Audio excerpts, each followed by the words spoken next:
there, and welcome. Week 15 of the NFL season. This is the Spread, Nesson's NFL or football picks podcast. Excuse me for that slip of the tongue there. The NFL might be coming after me after that one. But I'm Nesson.com's Mike Cole, joined as always by Ricky Doyle and Andre Khatchaturian. Gentlemen, how are we? Doing great, Mike. Doing well. Doing well. What a Monday night game. Oh my goodness. Yeah, we're the Lamar Jackson poop game, as everybody has affectionately dubbed it. Maybe we'll have to get into that a little bit later, whether or not he actually did have to relieve himself. I'm kind of already over that, but that's the life in 2020 where it's just Twitter just takes over everything. Lamar Jackson's bowel movements is a perfect segue to mention that we will be joined by a special guest at some point in this episode. Nesson hired a betting analyst. That's we're heading in the right direction here. Nesson is all about sports betting, and we'll be joined by new Nesson betting analyst Sam Panayotovich, Sammy P, as he's affectionately called by some. He's doing a lot of stuff for us. His podcast, his Chicken Dinner podcast, is coming over to the Nesson Podcast Network. He's going to be doing a lot of writing and some on-air stuff as well. So he probably will jump in and join us for locks and upsets. I mean, who knows? He'll give us anything he's got, which it'll be a lot because he is tapped into to everything betting. So it'll be good to have him on. He might do some locks and upsets with us.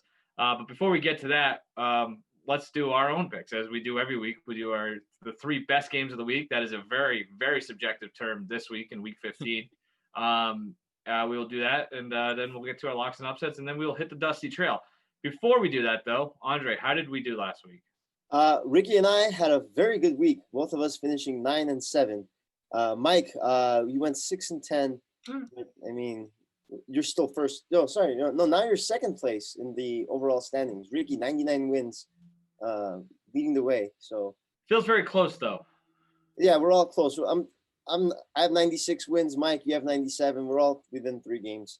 I wonder if that's because we all make picks together and we're all in close to 500. We've proven absolutely nothing. I also look at it as like we're playing against the dealer. Like this is like we're sitting at the card table. We're not exactly playing against each other. That's the teammate aspect of me, the camaraderie aspect of me.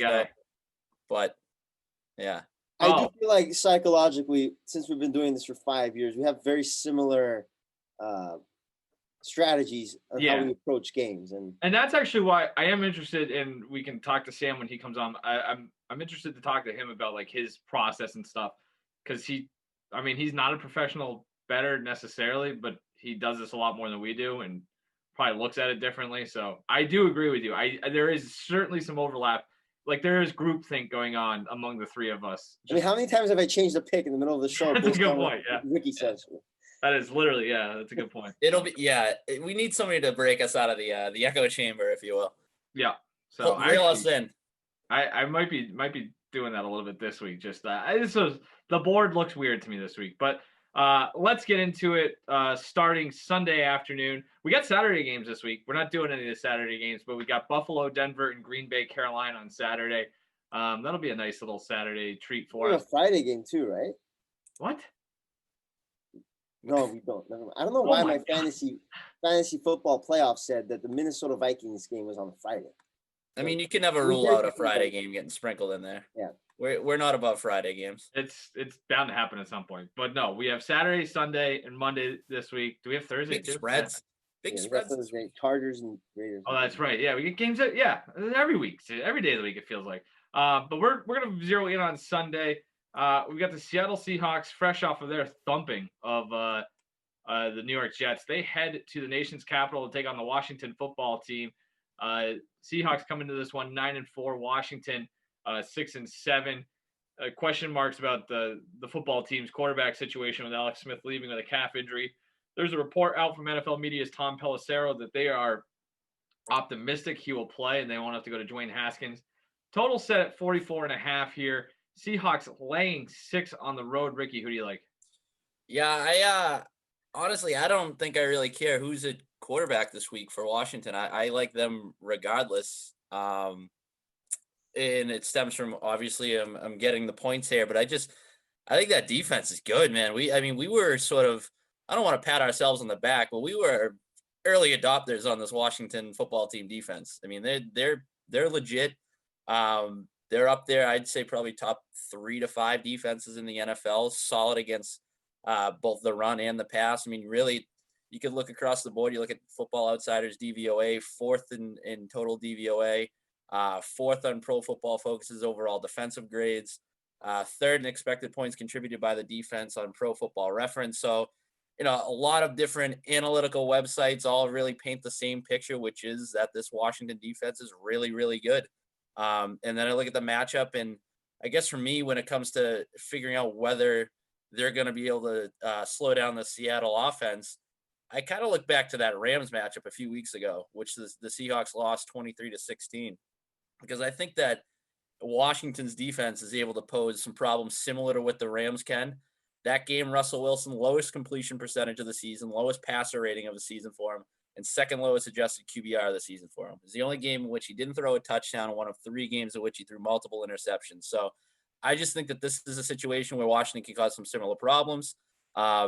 Keep it close at the very least, maybe win outright. Obviously, I would like to have some clarity on that Washington quarterback situation. I'd feel better knowing that Alex Smith was going to be under center, but regardless, I think that this could turn into a little bit of a low scored affair, in which case I'll take the points. I'm scared how much I love Washington in this one. Rick, you talked about getting in front of Russell Wilson's face, and Washington's pass rush, they're 4th in sacks, so they're going to be able to bring some pressure. Seahawks offensive line is they've allowed the third most sacks in the NFL, so that trench advantage is highly in favor of Washington. So I do agree with a lot of what you said, Ricky. I think Russell Wilson's going to be under pressure in this game and maybe even make some mistakes. He's had a few games this year, as you said, where he's thrown multiple interceptions, multiple turnovers. And also, I usually don't like when the Seahawks are giving up that many points. They play in a lot of close games. 6 of their 9 games have come by 1 possession. So I'm getting that many points with Washington, especially if they're the home team. I'm going to take it. Also, Seattle, they love to run the ball. They're a running football team. They're I think 4th in rush attempts. And obviously Washington, they allow 4.1 rushing yards per attempt. That's 10th in the NFL. It's pretty solid. And they allow the 4th fewest yards per pass attempt as well. So even if Russell Wilson's throwing the ball, I think that defense is going to make this game close. And I don't think it matters who the quarterback is for Washington. I don't think it matters who the quarterback is for Washington either way. I think they're going to get blown out. I like Seattle here. Wow. Because I started digging into the defensive stuff with Washington, and Ricky, you said we were kind of out in front of that, and I kind of want to be out in front of jumping off of the Washington defense, especially in this spot. They've been absolutely awesome the last 4 games. They've won the last 4, forced 8 turnovers. They're allowing 14 points per game. That's awesome. They've been just terrors. But you look at who they've played. Cincinnati sucks. Dallas sucks. Pittsburgh, overrated, especially offensively. And San Francisco, led by Nick Mullins, and who else? Not great offenses. Now you get, Russell Wilson is by far the best quarterback they've faced in that stretch, and really all season. This is, I think, the highest ranked EPA offense that they've faced all season. Seattle's ranked 5th.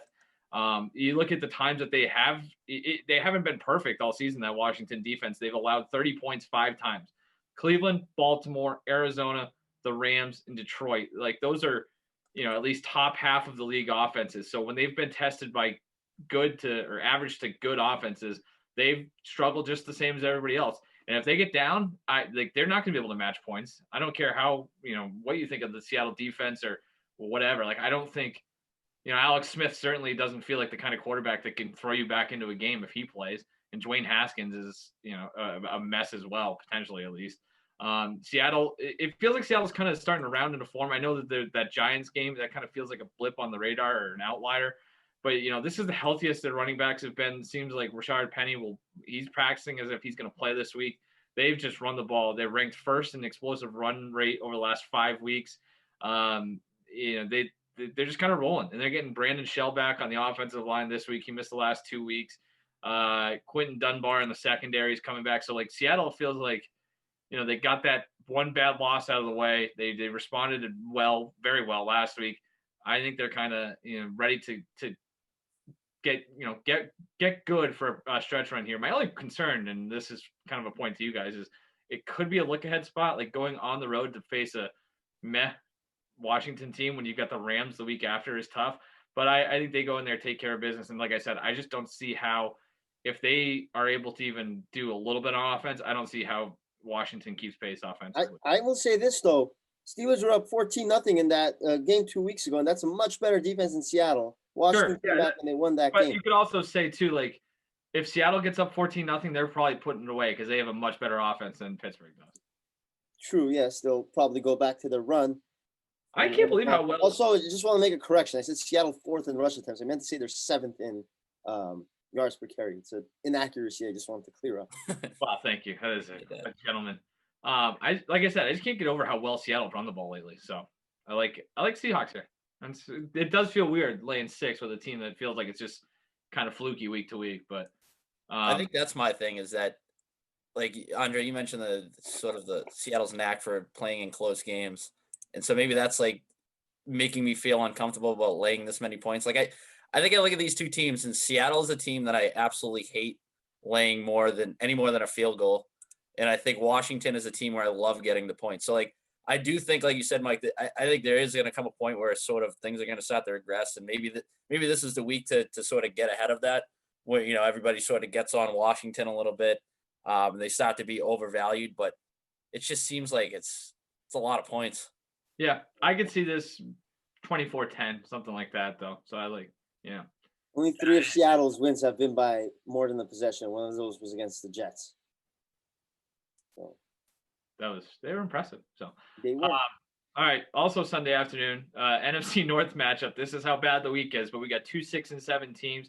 A game that I guess technically does have playoff implications, at least for one more week. You've got the Bears fresh off of their blowout win. I guess it was a blowout win at home against a severely undermanned Houston team. They have to go on the road to take on Minnesota. Minnesota got more or less blown out. Tried to make it close late against Tampa Bay. Dan Bailey is just a complete cluster F in the kicking game. Rematch of Week 10. Minnesota won that game 19-13, but as we'll get into a little bit later, Chicago was missing a few key components in that game. So, like I said, Vikings laying 3 at home here. Andre, who do you got? I'm not confident in this, but I'm going with the Vikings season sweep. I'm going to rely on Dalvin Cook in this game. Look, Tampa Bay, they have the best rushing defense in football. Didn't matter. Dalvin Cook went off for 102 yards and a touchdown. Vikings average nearly 5 yards per carry.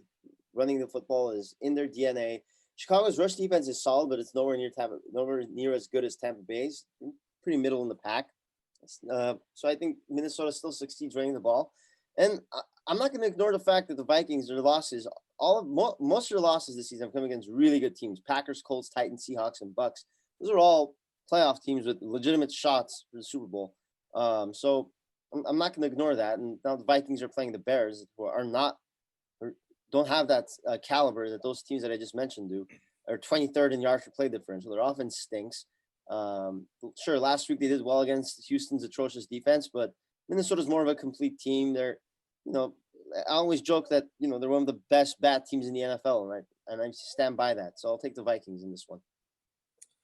Yeah, I'm with you. I was a little concerned going into last week that Minnesota's offense was too predictable and they'd be unable to run the ball against Tampa Bay's defense, but they were able to pick up some chunk yardage, and I think that it's going to be a little bit of an easier time this week against the Bears defense, which is showing some cracks. I mean, I know they stepped up in that game against Houston, but I think a lot of that is I think both offensively and defensively what Chicago was able to do this past week said more about the state of Houston and just sort of that depleted roster than it did about anything about the Bears.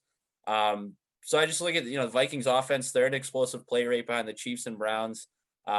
Able to run the ball. Like I said, that the Bears defense has shown those cracks, 27th in explosive run rate against and 22nd in explosive pass rate against. Two things that Minnesota has done well really in recent seasons, and it's sort of carried over into this year, even amid their struggles, is that they're typically pretty good on third down and in the red zone. I look at the Bears offense, dead last in third down conversion percentage, 16th in red zone offense. So I think that they're going to leave some points out there. This is this game's kind of a coin flip. I don't really think too highly of either of these teams. I think they just sort of they're good enough to take advantage of inferior opponents, but ultimately aren't good enough to do anything if either one of them makes the playoffs. So I guess I'll just sort of roll with the home team as well. Probably be decided by a touchdown or so, but I'll lay the points there. I'll take Minnesota. Give me the points. I'll take Chicago here. You look at what they've been able to do offensively the last 3 weeks. Well, actually, let's go back to the first Minnesota game. 19-13, just an absolute tractor pull. The Bears didn't have Mitch Trubisky or David Montgomery in that game. Nick Foles and Tyler Bray, by the way, 16 of 31, 124 yards and a pick. Just absolutely nothing offensively for the Bears in that game. They got Trubisky back, got him under center. Last 3 weeks against Green Bay, Detroit, and Houston, not the greatest defenses, but they're 8th in APA per play, early down success rate. They're 4th in rushing, 2nd passing, 2nd overall. Explosive play ranks. The rushing attack has been awesome. 3rd, they're 18th overall. They're averaging 30 points per game, 6 yards per play. They're 6th in points per play in that stretch behind just Baltimore, Tennessee, Green Bay, Cleveland, and Indy. They've been a good offense since Mitch Trubisky got back. And they've taken advantage of it, and it looks like they've kind of found something there. You look at the Dalvin Cook thing is legit, and I'm just going off of some historical data here, but Dalvin Cook, 4 games against the Bears in his career, averaging just 2.8 yards per carry. Minnesota, you can't trust Minnesota in the kicking game. Like I said, Dan Bailey has not been a wonderful life for him. Missed 3 field goals and a PAT last week. That was the difference between them covering against Tampa Bay or even possibly winning. Chicago, it's just it feels like a decent spot for them. They have a little bit more momentum going here. I think they haven't pressured the quarterback a ton this year. They don't blitz much either. But you saw last week, Tampa Bay was able to get after Kirk Cousins, tying a career high for him with 12 hits, 6 sacks, and they didn't have to blitz a ton. We thought they'd have to blitz a lot. So this feels like this could be like a Khalil Mack, just takes over the game. Also, injury issue with Eric Kendricks, Minnesota linebacker. If he can't play, then I really like the Bears to run the ball. So I just like that I'm getting the points here. I like how well Chicago's offense has looked recently, so I will take them against it just feels like they're trending in the right direction too, as opposed to Minnesota, which kind of looks like it's done. So, yeah, this is the ultimate shrug emoji game where you just slap the 3-point spread on it and see where the money comes in. The opposite of a shrug emoji game is I don't know how you would define that, but it is the Kansas City Chiefs heading to New Orleans to play the Saints Sunday afternoon. It's a 4:25 kick. Romo and Nance special. The Chiefs coming off of a game in which Pat Mahomes looked relatively mortal, and they still won fairly easily against Miami. They head to New Orleans. The Saints coming off of a loss at Philly. Big game for New Orleans. I guess technically a big one for Kansas City as well, as they get closer to the number 1 seed in the AFC. Right now we got the Chiefs laying 3.5 on the road. Totals at 51.5. Ricky, who do you like? It's pretty amazing where the Chiefs are at now with their in terms of covering the spread. I think it was a few weeks ago that we sat here and sort of talked about how they were turning into what the Patriots were for so many years and just their ability to cover. Now you look 0-5 against the spread in the last 5 games, which is the longest active non-covering streak in the NFL. So, and it's weird too, because this past week, the ebbs and flows of that game were pretty unique, but ultimately they obviously should have covered, and there was that field goal at the end to keep it within the number. It just feel like week to week, the Chiefs are sort of the more comfortable play given their sailing, and obviously these two teams both have a Super Bowl sailing. And the Chiefs having a much higher floor when you look at just the way that the Saints can bottom out, particularly with Taysom Hill under center. We saw it against Philadelphia. Able to sort of cause some problems up front, take away that rushing attack. Saints obviously prone to shooting themselves in the foot as well. Like they lead the NFL in penalty yards per game. But I'm not going to let last week take away from what I've seen from them defensively leading into that game. I think I just like taking the points there and sort of hoping for the best when it comes to New Orleans keeping it within the number. So, I'll take the Saints. I don't feel great about it. Like I said, I think the Chiefs are the more comfortable play really week to week. But sometimes you got to get a little uncomfortable. So I'll take New Orleans. Ricky, if we were in geometry class together in high school, and I'm sure the teacher would always accuse us of cheating on each other's tests because we would have the same answers. Why geometry? I don't know. It's the only class. He was a big mathematician at During my USC. early days, yes, in my formative years. I'm gonna take the. I'm gonna agree. I agree with Ricky. I'm gonna take the Saints. I like that everyone's high on the Chiefs right now, the NFL's best record, and everyone's kind of backing away from the Saints because of that loss against the Eagles. But what's Kansas City's biggest weakness? I say this all the time: is their rush defense. It's not good at all. And the Saints, they love to run the ball. They're fourth in rush attempts, average nearly 4.5 yards per carry. That's gonna bite Kansas City in the butt eventually. And I think this is the week, especially since they're just riding so high, 11-1, confident. What's that look, Mike, that you're giving? Well, I just want to know what numbers you're looking at with the Kansas City run defense. You're just you look at the rushing yards allowed per carry. They've pull it up for you since you're asking. So well, no, I have a few numbers of my own, so I just want to. This is when the geometry background comes in. He's got these formulas and Pythagorean theorem of the. They've allowed the fourth most yards per carry in the NFL. Okay. It's bad. It's not good. The only teams worse are Cowboys, Texans, Raiders. That's not a good rush defense. It's not something they're known for. And also, the last 5 Chiefs games were all decided by one possession. Ricky, you were saying how easily they used to cover. Against spread. Yeah, that makes sense. So, yeah, I'm going to take the Saints. They're at home. Drew Brees might even come back, too. He might even play, but that's we don't know that yet for sure. The fact that there's a number on this makes me think that Drew Brees is not going to play, or if he is going to play, it doesn't make a huge difference, I guess. I don't know. I'm with you. I like the narrative of the run defense of the Chiefs. That is, you think of the Chiefs, it's like bad run defense, but I looked into it, and it hasn't been that bad recently. In the last 5 weeks, when they've played Carolina, Vegas, Tampa, Denver, and Miami, last 5 weeks they've ranked fifth in early down success rate defensively against the run. They rank second in explosive run rate allowed the last 5 weeks. They've been better against the run the last 5 weeks against, like I said, some pretty decent running attacks. And I think part of it is because, the numbers look good, like in terms of yard per carry, but like how often are you going to run the ball against the Chiefs? Like decent running attacks. You're looking at Miami, Denver the last couple of weeks.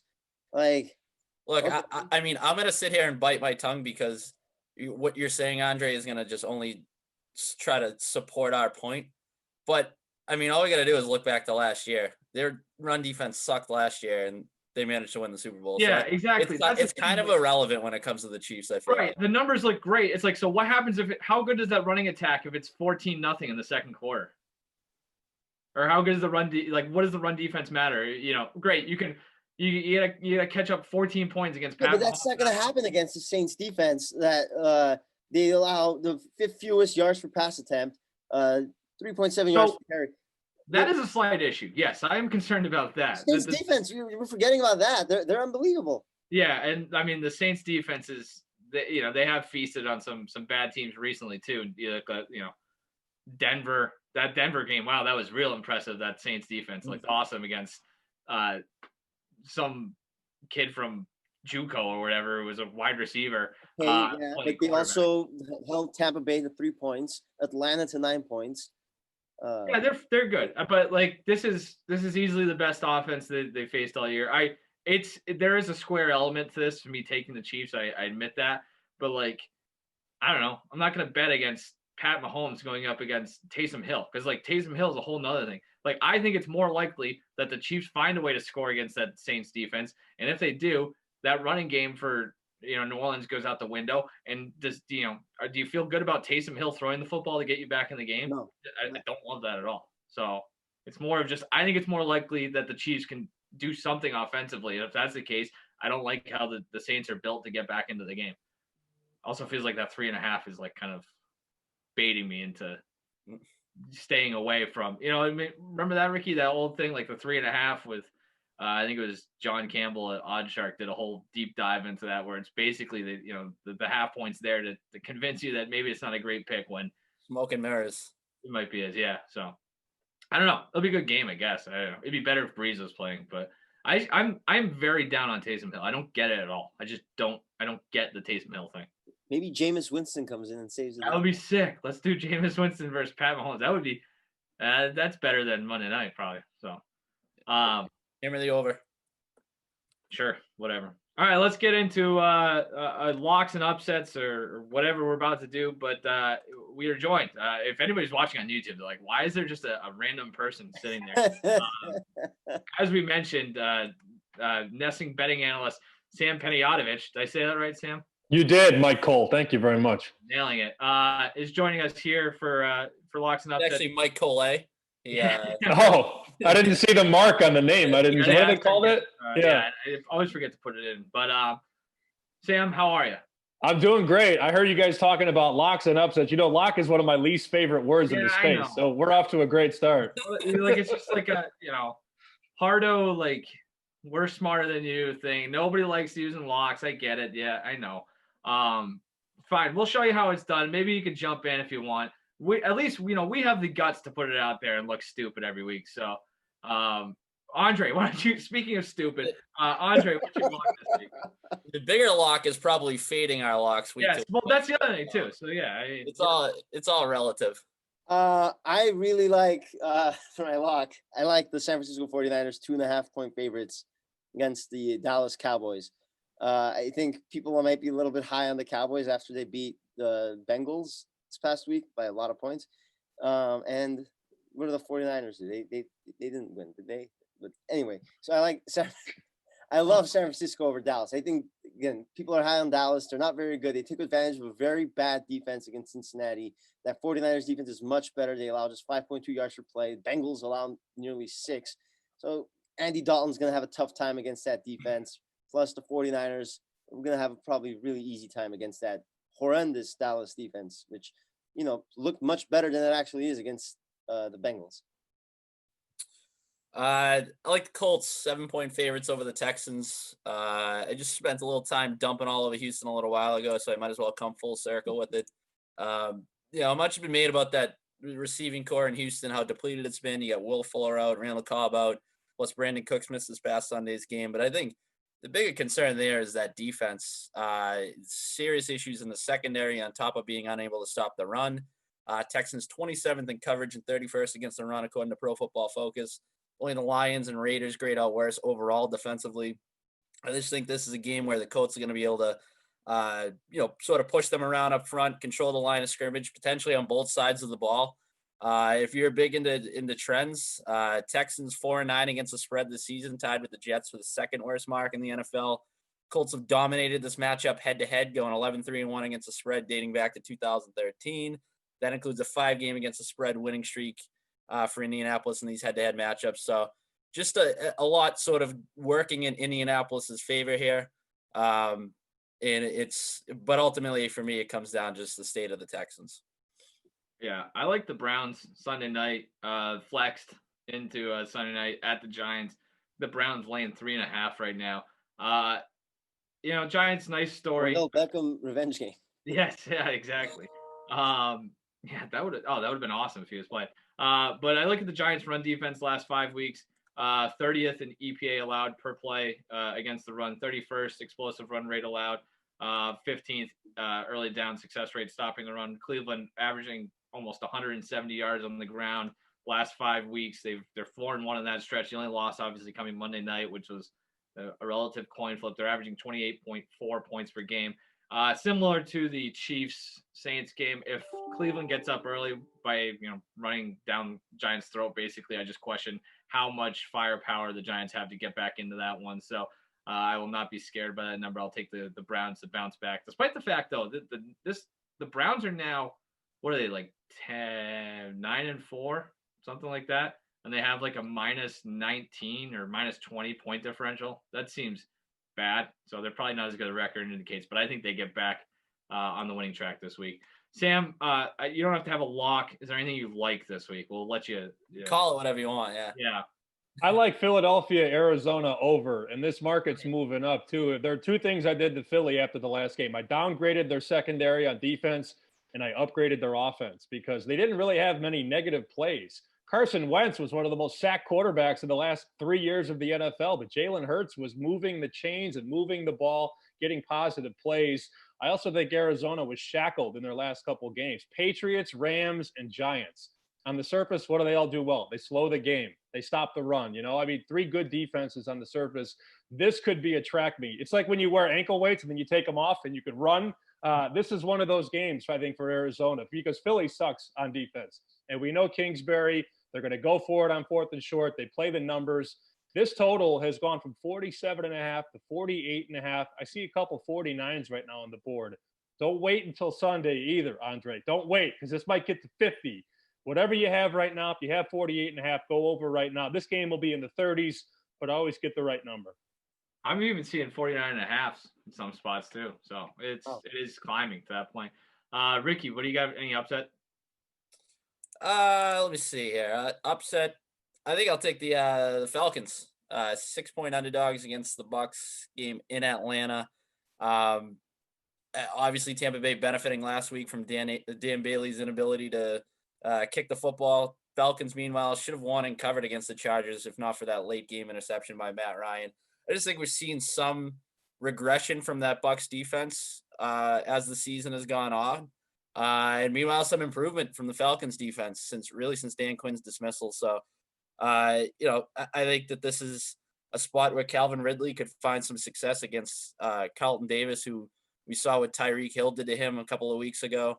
So obviously a tough assignment there. And the Falcons have had some success in this head-to-head matchup as well. Obviously that was pre-Tom Brady, but they've won 6 of the last 7 head-to-head. So in Atlanta, I think getting the points here is something that appeases me, if you will.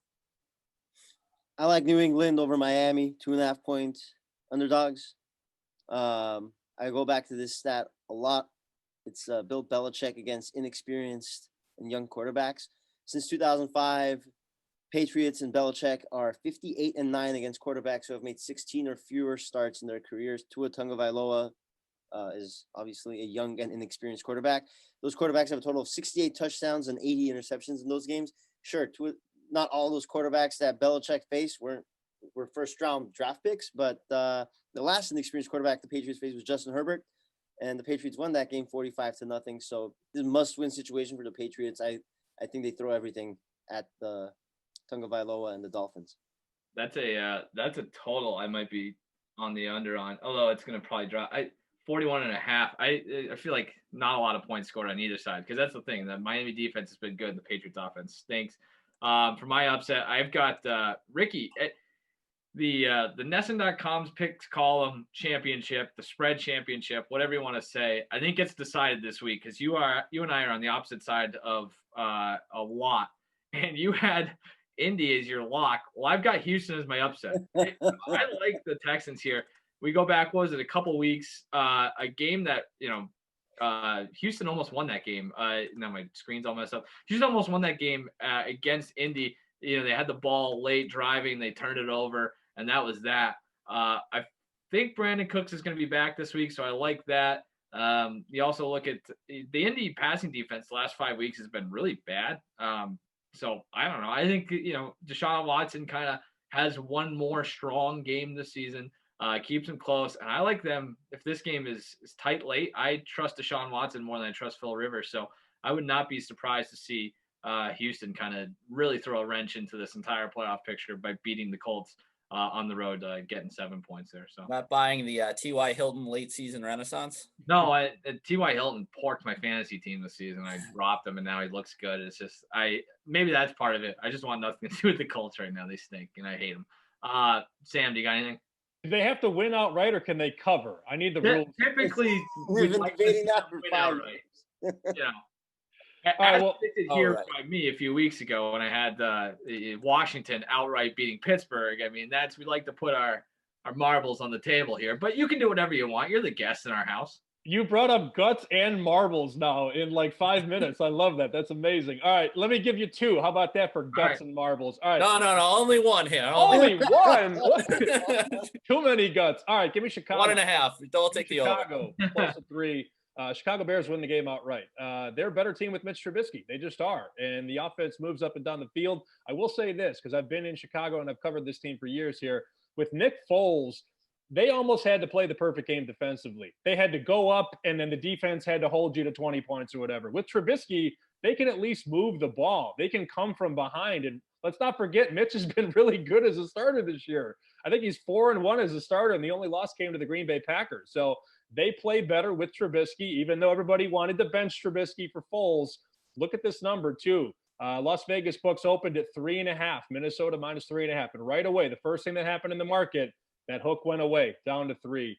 Mitch Trubisky also 4-2 all-time in his career against the Minnesota Vikings. For some reason, he beats the Vikings, and he can't beat the Packers. I like the Bears here plus the 3, and I think they win this game outright. Wow. It's very convincing arguments. Oh, so now it's convincing when he says it? No, I just the first thing I said when I gave my Vikings pick, I said I don't like it, but I'm gonna go with the Vikings. I'm not confident. Yeah. Sam, we picked that game earlier. It was one of our 3 marquee games of the week, which tells you a lot about this week. But yeah, I was on the Bears. These 2 knuckleheads are on the Vikings. I like, Trubisky's a dink, but the offense is undeniably better with him under center. The numbers last 3 weeks have been really good. So I feel better about my pick now. So that's what we do. What's the other? Oh, you said only one, Ricky. No, Now we're curious. Look, I'll say this. I'm going to let this number keep climbing. This is not to win. This is the cover. Is there a sexier team in the NFL right now than the Buffalo Bills? I mean, like the mailman dropped the mail off yesterday. He's like, hey, I kind of like Buffalo. I'm like, yeah, I bet you do, dude. This number is going to get to 7. And this is one of those weird Saturday afternoon kicks in the Rocky Mountains. I have seen wild stuff over the years in Denver. I'm not saying Denver's going to win, but this spread right now, 6.5, juice to the favorite. It's probably going to get to 7. And Vic Fangio against any quarterback, especially the hot quarterback, the new kid on the block, Josh Allen. Buffalo wins, but it might be by a field goal. It might be by 4, it might be by 6. I don't think they're going to cover 7, but wait till kickoff. You could get a 7 on the Denver Broncos. That defense is good enough to keep them in this game. I love that. Like the Broncos pass defense is among the best in the league. You can run on them a little bit, I think, but like it's not like that's what Buffalo is going to want to do or is really comfortable doing. So what's the weather going to be like in that game? I hope it's a blizzard. Just give me snow. I need pounds of snow, and then I'll like it even more. What do you got? What do you? This is got his Doppler up. It's not even up there. It's not on NFL weather. You can't find the weather, Andre? Denver forecast. This is awesome. We established that math is his strong suit. Meteorology comes very far down his list of academia. I'm really good with blizzard predictions. It's gonna be fine. It's gonna be like 40s and clear. Okay. Hold on. I pulled the forecast up. It says a cover for Denver. How about that? Oh. Sam, why don't you tell us about yourself? What you're gonna do at Nesson? What just have at it. What's sell us on Sam Panayotovich? Oh, I wasn't prepared for this. Well, look, I lived in Vegas for about 1.5 years, and I got to study the lines with the guys who made the lines and moved the lines and got pretty much, it was like an internship with bookies is the way I like to shape it. So sort of understanding why a line opens where it does, why it moves where it does, how they handle sharp action, why they keep booking square action, who they limit, why they don't limit them, all these different parameters inside the space, right? So I've sort of seen the sausage made, and I think that was a very strong experience to sort of understand the market. But we're going to be doing a lot of cool stuff at Nesson. I appreciate you guys having me on your show, but a lot of columns on .com. And I've been told that sports betting is coming to Massachusetts pretty soon. I have it on good authority that will happen. And when that does happen, you guys can do 2+2. Nesson, I believe, last time I checked, has the Red Sox and the Bruins. So some exciting things ahead as this direction and this industry goes up and to the right. Looking forward to hopefully picking more winners and losers. But I can say this, Michael, I'm honest and I'm transparent. I'm going to lose a lot, and that's why you'll like me. There's no problem with losing. No. Like, at least if you lose a ton, information. Yeah, you're just as valuable. If you lose a ton, it's like, well, I'm not going to do what this guy says, and you could win. I don't know. I'm with you. I hope your sources are good because we need sports betting in Massachusetts because I think we're either getting sick of sketchy offshore wagering or having to drive to New Hampshire or Rhode Island to place a bet on a Sunday morning. I know there are people who get in their car, drive across the border, pull over on the highway, log on to an online book, place their bets, drive back, and go crazy. So it'd be far more convenient and far more lucrative. So it's good to have you. It is nice to have somebody who actually knows what they're talking about around here. So that's good in terms of philosophies and things like that. I thought your first story on NESN.com was very good. And it has me thinking that I actually like the Dolphins. So I don't know if that's the biggest takeaway, but that was interesting as well. You have your Chicken Dinner podcast, which is going to be part of the NESN podcast network. So that is delightful.